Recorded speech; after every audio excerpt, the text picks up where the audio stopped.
भारत ने पूरे अमेरिका में हड़कंप मचा रखा है। लोग ये पूछ रहे हैं ट्रंप से कि क्या तुम चाहते हो कि भारत से तुम दुश्मनी मोल लो? क्या तुम अफोर्ड कर सकते हो दुश्मनी? पीएम मोदी ने दादागिरी दिखा रहे ट्रंप और अमेरिका दोनों की हालत खराब कर रखी है। जो डोनाल्ड ट्रंप है उसको इस चीज का आइडिया नहीं था कि वो पंगा किससे ले रहा है। और उसमें एक अजित डोभाल है, दूसरे जो हैं वो नरेंद्र मोदी हैं और तीसरे जो हैं वो जयशंकर हैं। ट्रंप की रिपब्लिकन पार्टी के लोग ट्रंप को डायरेक्टली मुंह पे दोगला कह रहे हैं। अमेरिका की एक प्रेसिडेंशियल कैंडिडेट है निकी हेली, और निकी हेली ने स्टेटमेंट जारी की है कि आप और अमेरिकी सदर को ये कहा है कि तुम क्यों इंडिया के साथ ताल्लुकात को खराब करना चाहते हो। पाकिस्तान को जो बहुत अच्छा अमेरिका से रवैया मिल रहा है उसकी एक वजह यह है कि भारत से डील नहीं हो पा रही अभी तक। जब तक भारत से डील नहीं होती, ट्रंप पाकिस्तान को ऐसे ही हाथों पे उठा के रखेगा भारत को झिलाने के लिए कि जल्दी से डील कर लो। अमेरिका के अंदर ही लोग ट्रंप को कह रहे हैं कि यार देखो सुनो, टैरिफ एक तरफ, लड़ाई एक तरफ और भारत से दुश्मनी एक तरफ। लोग ये पूछ रहे हैं ट्रंप से कि क्या तुम चाहते हो कि भारत से तुम दुश्मनी मोल लो? क्या तुम अफोर्ड कर सकते हो दुश्मनी?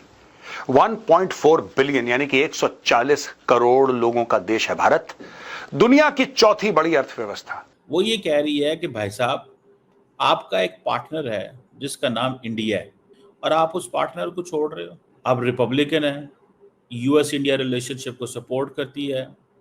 उसने ये कहा कि do not spoil relations with India. The minute India resist करना छोड़ेगा और डील कर लेगा अमेरिका से, पाकिस्तान को खैर बात कह दिया जाएगा। नमस्कार दोस्तों भारत से पंगा लेना अब ट्रंप को भारी पड़ने लगा है, क्योंकि अमेरिका से ही ट्रंप के खिलाफ आवाजें उठना शुरू हो चुकी है। मीडिया से लेकर अमेरिकन ट्रंप के खिलाफ होने लगे हैं। अमेरिका के राष्ट्रपति बनने से पहले दुनिया भर में चल रहे झगड़ों को खत्म करके नोबेल पीस अवार्ड लेने की ख्वाहिश रखने वाले डोनाल्ड ट्रंप ने खुद पूरी दुनिया से झगड़े मोल ले लिए हैं। और सबसे बड़ी बात, खुद ट्रंप की पार्टी के लोग ट्रंप से सवाल करने लगे हैं कि भारत से क्यों पंगा ले रहे हो, ये अमेरिका के लिए अच्छा नहीं होगा। खैर, अब तो ट्रंप ने भारत से पंगा ले लिया है और अब जल्दी उसके परिणाम आने शुरू हो जाएंगे, क्योंकि जिस चीन से अमेरिका सदियों से भारत को दूर रखना चाहते थे, अब वो ट्रंप की बदौलत एक साथ हो रहे हैं। खबर आई है कि मोदी चीन का दौरा करने वाले हैं, वहाँ पर होने वाली एससीओ समिट में भाग लेने वाले हैं, जिसको देख अमेरिका में बैठे लोगों ने ट्रंप को कोसना शुरू कर दिया है। दोस्तों, अमेरिका की एक प्रेसिडेंशियल कैंडिडेट है निकी हेली, और निकी हेली ने स्टेटमेंट जारी की है कि आप और अमेरिकी सदर को ये कहा है कि तुम क्यों इंडिया के साथ ताल्लुकात को खराब करना चाहते हो। That is the most significant thing so far. और अगर देखा जाए तो निकी हेली का जो बयान है, उसने she actually she trying to bring a context to the situation. और वो क्या है? वो ये कह रही है कि भाई साहब, आपका एक पार्टनर है जिसका नाम इंडिया है और आप उस पार्टनर को छोड़ रहे हो। आप रिपब्लिकन है, यूएस इंडिया रिलेशनशिप को सपोर्ट करती है। उसने ये कहा कि do not spoil relations with India. उसने तो एक ट्वीट भी दाग दी ना, उन्होंने एक ट्वीट भी दागी, ठीक है। और उन्होंने कहा कि this is not what we are expecting. I think she is the former governor South Carolina की रही है, यूएन में एम्बेसडर रही है ट्रंप की जो फर्स्ट प्रेसिडेंशियल टर्म के अंदर, और इंडियन अमेरिकन है। अच्छा, मज़े की बात यह है कि जो इंडियन अमेरिकन ट्रंप की कैबिनेट में है, फॉर एग्जाम्पल, आप उन्हें इंडियन अमेरिकन तो नहीं कह सकते, they are American but they have Indian heritage. For example, हमें उम्मीद थी FBI chief Kash Patel, director national intelligence Tulsi Gabbard, and there are so many others, those they were being expected कि ये लोग जो हैं वो बोलेंगे। बहरहाल वो नहीं बोले, उसकी वजह जारी बात है वो अपनी ऑफिस में है and they can not say no to the president. So Nikki Haley सामने आई है और उसने कहा कि भाई, ये ताल्लुकात को ख़राब ना करो, इन ताल्लुकात को ख़राब ना करो, ये अच्छा नहीं होगा। अब Nikki Haley on the top है। सो इसमें निकी हेली का, जैसे मैंने कहा है कि प्रोमिनेंट है। और उसकी जो उसने ये जो बात की है कि चाइना को क्यों चांस दे रहे हो, उसने कहा चाइना आपका दुश्मन है अमेरिका का, वो रशिया से भी तेल लेता है, ईरान से भी तेल लेता है, 90 डे टैरिफ पॉज आपने उसके ऊपर लगा दिया। आप दुश्मन को चांस दे रहे हो और दोस्त को टफ टाइम दे रहे हो। अब this is she is a first voice.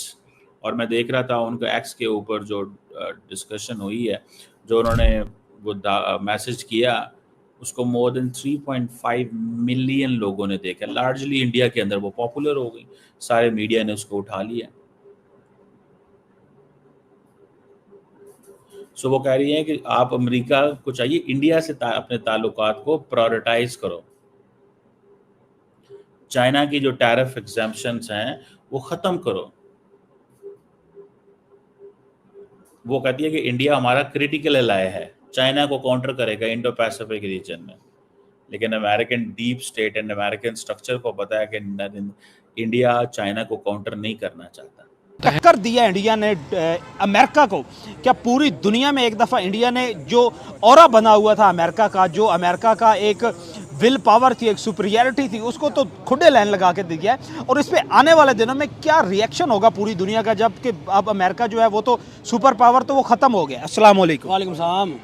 क्या कहना चाहते हैं डेड इकोनॉमी से, टैरिफ सस्पेंशन, गूगल का आना, उसके बाद एप्पल वालों का कहना कि भाई हम लोग तो किसी सूरत अपना यहाँ से कोई भी हमारा जितनी भी इन्वेस्टमेंट है जो हमने यहाँ पे अपना सेटअप लगाया वो नहीं निकालेंगे। क्या कहना चाहिए? देखिए, मैं सबसे पहले यहाँ पे एक बात स्टार्ट यहाँ से लूँगा कि वो डोनाल्ड ट्रम्प जो कहता था मेक अमेरिका ग्रेटर अगेन, ठीक है, मेरे ख्याल में मेक डॉलर ग्रेट अगेन ये उसका एक नारा होता था, एक उसका मेक अमेरिका ग्रेट अगेन, एक मेक डॉलर ग्रेट अगेन। ये भी लाइक वो बंदा मेरे ख्याल में जो छोटे मुल्क हैं बेसिकली, लाइक जैसे फॉर एग्जांपल जो वीक मुल्क हैं, जैसे कह लें पाकिस्तान है, बांग्लादेश है, नेपाल है, भूटान है, ऐसे जो छोटे छोटे एशिया कंट्रीज हैं, 192 कंट्रीज में से आप ये देख लें कि 120 तो ऐसे ही कंट्री है जो थर्ड वर्ल्ड में। उनके ऊपर ये ऐसे वो गुंडा बन के रोप डाल के, जैसे घर का बड़ा होता है वो इतने से बच्चे के ऊपर चपेड़ मार दी, रोप डाल दे ये काम कर, ठीक है, लाइक इस तरह वो गुंडा बना हुआ था, हरकतें वैसी करता था, इमेच्योर प्रेसिडेंट। एग्जैक्टली आप देखें कि वो बंदा इस तरह